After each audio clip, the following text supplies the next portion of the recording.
J'ai repensé à notre discussion d'hier, monsieur. En fait, c'est avec la France que j'ai un problème. Je suis français, mais en vérité, je me sens pas français. Du moins, ça dépend avec qui je suis et où je suis. Mais pourquoi? T'es bien français pourtant. Non, moi je suis de la Balle du Sud, comme mon père et ma mère. Et je suis fier de mes origines. Mais tu peux être fier de tes origines tout en étant français, bon sang. Non, ça c'est pas possible. Parce que la Balle du Sud et la France, ils ont été ennemis avant. La France, elle a pillé ses richesses. Un jour, il y a eu une révolte. Ça a été dur. Le père de mon père, il a laissé sa vie dans ce combat. Mon père, il n'en parle jamais. Mais je le sens qu'au fond de lui, il a encore la haine. Mais ça, c'est l'histoire ancienne. C'est l'histoire de ton père, pas la tienne. Dans la vie, il faut changer son camp, monsieur. Et moi, mon camp, c'est celui de la Balle du Sud. Mais non, ton combat à toi, c'est de réussir ici, en France. Tout d'abord, vous aurez remarqué que pendant plus d'une heure, les adjoints au maire, je sais que parfois il faut être bavard, la préfète à l'égalité des chances, le délégué interministériel, cher Jean-Marc, qui d'ailleurs lit sur mes notes, puisqu'il a lu sur mes notes 2 fois champion du monde. Il me dit non, c'est 6 fois champion du monde, et il a raison de rappeler historique. Et vous cherchez le sport dans lequel il était champion du monde, on peut se voir au niveau physique. Et le ministre en charge de la ville, de la jeunesse et des sports, nous vous avons écouté. J'espère que nous vous avons entendu. Parce que ça a été par les films, par les témoignages, par la philosophie générale de votre projet, ensemble on fait quoi? Déjà, c'est résumé, ensemble, c'est-à-dire qu'il n'y a pas de réponse individuelle, elles peuvent être envoyées vers des individus, mais il y a une construction collective. Et on fait quoi? C'est-à-dire qu'on refuse la fatalité qui laisserait se développer ce phénomène terrible de la radicalisation au sens plus large du terme, même si je le dis ici dans un quartier prioritaire de la ville, je ne fais ni amalgame, ni angélisme. Pour être très clair, le 1,5 million jeunes qui vivent aujourd'hui dans les quartiers prioritaires de la ville, dans les 1500 quartiers prioritaires, ne sont pas, et heureusement, des djihadistes en puissance. Par contre, vous ne me ferez jamais dire qu'il n'y a pas des phénomènes de relégation, de sentiments de discrimination qui fassent qu'à un moment donné, un jeune se dise « mais la République ne m'aime pas et je vais voir ailleurs ». Si quelqu'un d'autre peut m'aimer et me donner à moi ce sentiment que j'ai perdu et que la République n'a pas été capable de m'apporter. Donc ni angélisme, ni amalgame, ni angélisme dans les propos du ministre de la Ville. Et une fois que j'ai dit cela, je sais parfaitement qu'il serait illusoire de penser, même s'il est essentiel, que la réponse sécuritaire, qui est nécessaire, essentielle, suffise à régler globalement l'ensemble des dispositifs. Et c'est pour ça que la prévention spécialisée fait partie pour moi de, je n'ai pas le temps de prendre le détail, mais d'une priorité absolue de mon ministère, du gouvernement, en lien avec les collectivités territoriales, ce qui peut parfois poser quelques difficultés, non pas dans le Nord, mais dans d'autres départements. Donc, ni amalgame, ni angélisme, pas uniquement la réponse sécuritaire, mais aussi la réponse préventive. Et dans ce cadre-là, je l'évoque rapidement, mais nous nous sommes donné plus de moyens.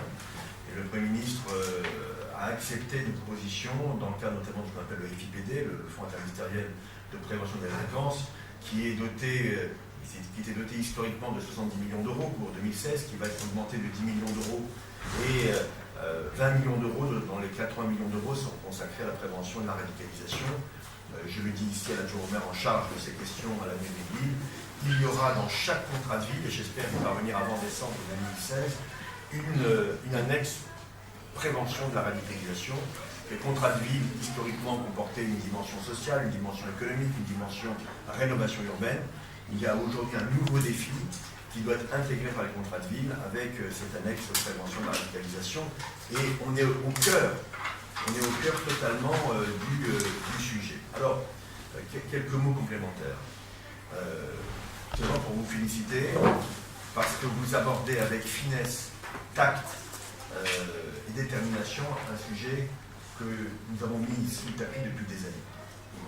Le mal-être de beaucoup de jeunes dans le quartier qui se sentent français et en même temps qui ont ce sentiment curieux de dire mais on est français, mais la France ne nous connaît pas comme français, et ce mal-être-là peut créer des dommages collatéraux énormes. J'en profite pour dire que même si nous sommes tous inquiets des phénomènes de radicalisation, cela touche une extrême minorité de jeunes. Je rappelle les chiffres, y compris dans la presse. Il y a environ un peu plus de 2000 jeunes qui sont partis au djihad ou qui souhaitaient partir au djihad. Aujourd'hui, il y a près de 200 morts français sur les champs de bataille. Et beaucoup de jeunes reviennent. Ce qui est d'ailleurs une autre problématique, c'est l'accueil de ces jeunes. On pourra y revenir si vous souhaitez. Donc c'est une extrême minorité, mais un jeune qui pense que parce qu'il a raté sa vie, il doit réussir sa mort, c'est cela. Rater sa vie et il veut réussir sa mort, c'est un jeune de trop.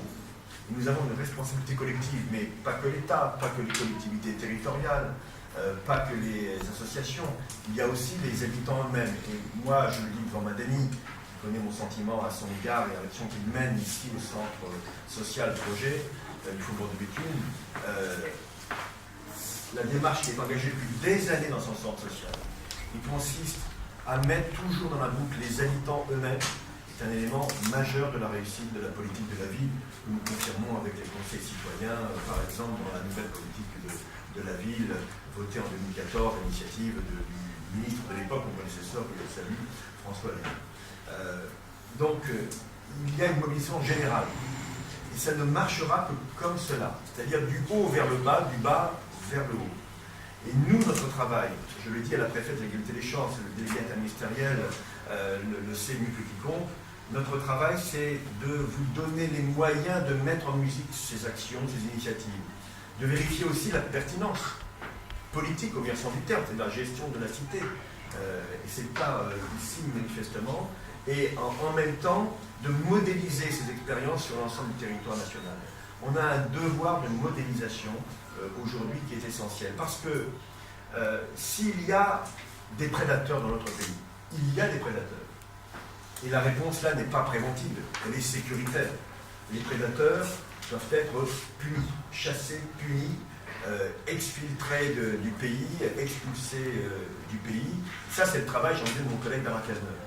Nous, notre travail ici, et le ministre de la Ville en charge de la jeunesse aussi, c'est de protéger les proies potentielles. Et ces proies potentielles, elles sont nombreuses. Elles ne sont pas que de 2000, elles sont des milliers dans notre pays. 10 000, 15 000, il y a, vous savez, une plateforme de signalement des phénomènes de radicalisation. Cette plateforme aujourd'hui, Mathieu, c'est 11 000 jeunes qui ont été ciblés. Mais peut-être qu'il y en a des dizaines de milliers d'autres qui sont prêts à basculer. Donc le travail de fond que nous devons mener passe par les actions presque chirurgicales, en dentelle, que vous menez ici. Ce sont des actions qui coûtent cher, entre guillemets, parce qu'elles ont un coût pour la collectivité. Mais je le dis, on ne pourra pas en permanence n'avoir qu'une réponse sécuritaire qui coûte bien plus cher, qui est nécessaire, qui coûte bien plus cher. Donc ça, c'est mon boulot, de convaincre mes collègues, et mes collègues notamment budgétaires, que ce que nous faisons ici, c'est autant d'argent que nous n'aurons pas dépensé demain en tant que tel. Et mesurer finalement le degré de civilisation de notre société à la place qu'elle est capable de laisser à des jeunes qui vont mal, et les prévenir. Et on pourrait aussi évoquer les questions de pédopsychiatrie dans notre pays qui sont aujourd'hui les moyens sont très insuffisants par rapport à l'ampleur des nouveaux défis qui sont devant nous, parce que ces jeunes qui vont mal, qu'on a évoqués, pas ceux qui sont là, puisqu'ils vont mieux maintenant, ça va mieux aussi pour eux. Je vais faire une parenthèse. Ces jeunes qui vont mal, s'ils n'ont pas un environnement positif, eh bien, ils peuvent dériver vers la drogue, dériver vers la délinquance, dériver vers le radicalisme, et parfois les trois en même temps progressivement. Donc merci aux parents, merci aux acteurs locaux. Moi, mon boulot, encore une fois, ce sera de vous apporter ces moyens. Je sais que, là je suis vraiment là dans la tambouille, dans la tuyauterie, je sais qu'il faut des moyens complémentaires pour amplifier l'action ensemble on fait quoi. Mes collaborateurs me disent, Madame la Préfète, si vous avez les moyens de satisfaire leur demande. Voilà. Mais je pense que quand on voit ce qui a été réalisé ici, on est totalement en phase avec les priorités du gouvernement. Le gouvernement doit fixer le cap, l'État doit fixer le cap, et après ce sont les relais locaux qui doivent se saisir de ce cap pour faire du travail de qualité. En tout cas, vraiment un grand merci parce que j'ai passé 1 heure à vous écouter et non pas à avoir du dîner, mais quand même à sentir une mobilisation. Vous pouvez vous dire, mais oui, mais on ne touche que quelques jeunes, quelques dizaines de jeunes, mais ce qui est fait est fait. Ce qui est fait est fait. Et ces jeunes qui sont pris en charge, qui peuvent s'exprimer, qui sont compris, qui ont le sentiment du respect des adultes, qui ont le sentiment du respect que leur porte la société, ces jeunes sont des jeunes qui auront moins tendance à basculer. Donc c'est un travail de prévention qu'il nous faut mener en permanence et vraiment je tiens à vous saluer pour ce travail.